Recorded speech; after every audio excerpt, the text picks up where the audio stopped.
আরে এত সকাল সকাল কোথায় চললে মালিক? আরে বাঁশ কাটতে যাচ্ছি রে। হ্যাঁ, এই ভোঁতা কুড়ুলটাকে নিয়ে তুমি বাঁশ কাটতে যাচ্ছ?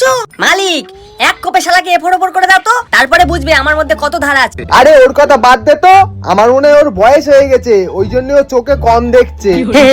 বুড়ো চোদা, চোখে দেখতে পায় না। শালা তোর বাপ বুড়ো চোদা রে। ওই চল চল বাঁশ বাগানে চল, দেরি হয়ে যাচ্ছে। হ্যাঁ চলো চলো চলো।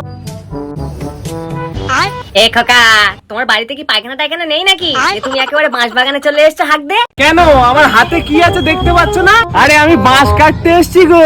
তা সকাল সকাল বাঁশ কেটে করবেটা কি শুনি? কেন, বাঁশ কেটে লোকে কি করে তুমি জানো না নাকি? হ্যাঁ জানি তো, কিন্তু কিছু কিছু লোক তো আবার পিছনে দেওয়ার জন্য ব্যবহার করে। আরে আমি আর লোকের পোঙায় কি বাঁশ দেবো?